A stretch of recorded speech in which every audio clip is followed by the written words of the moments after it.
Let's check in now at the edge of the trading floor at the CME Group in Chicago, where Scott Gecas is here with us with the Fox Group.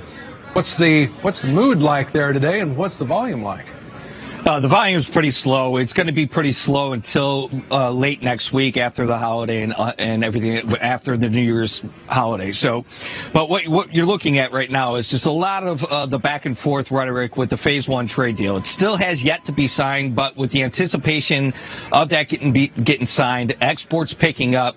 But the biggest factor that we're looking at is the wheat market. The wheat market is it looks like the superstar of all the grains right now.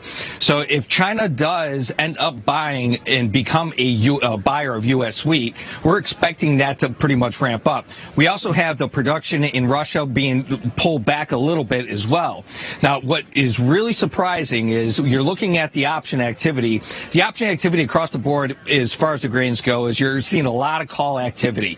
Beans are holding a $4 skew. That's pretty a hefty skew, which means that you're going to pay about $4 more for upside calls than you are for anything else. But what really sparked my interest today is right on the open, there was about 1,700 calls that traded on the 620 line in the wheat market.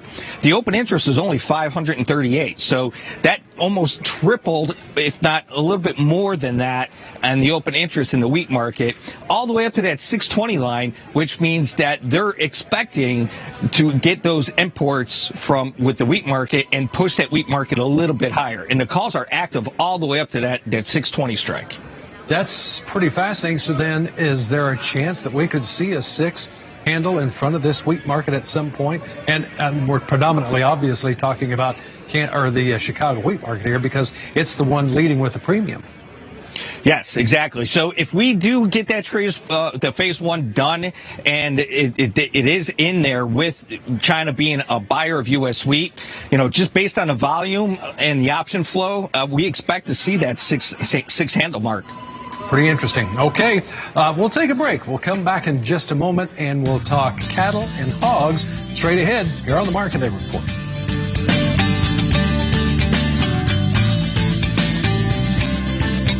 Back at the edge of the trading floor, Scott Gecas is still here with us. All right, let's start over here in the hog complex. We had that export sales number here this morning. Not a lot of big news in it. Was the trade really looking for China to come in here and buy a lot of pork this last time around? Well, it's a back and forth with this. The hog market in particular, it's a double-edged sword. You have all the fundamentals are pointing higher. We have strong demand worldwide, strong demand. November imports to China were up 150% versus last year at that time. However, if you're looking at just flow as well as the option, the calls are holding a premium, meaning that you're going to have to pay a little bit more for upside calls. But the puts are a lot more active. So what that tells me is that the traders on the floor and just the open interest is they're not buying that the exports are going to come full flooding in and get that big ramp up with that import campaign that is expected.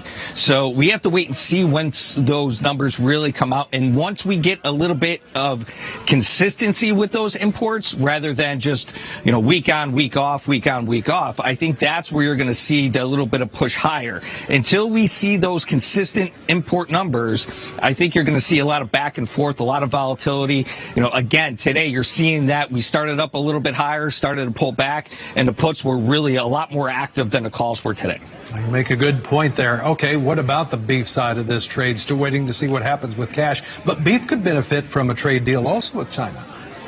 Yeah, well, we have to wait and see how that's going to go. Again, that's all in the Phase 1 deal, whether or not that's going to get signed. Everyone's expecting it to get signed with no headaches, but that has not been the case at all this year. But, the February futures are holding a very stiff premium to cash. So we're watching the cash, and with the wide basis between the bid and offer, we don't really know. We're not getting any type of direction, and we have a hefty net long position in the cattle. So if we see that cash dip a little bit, we expect to see some liquidation coming forward.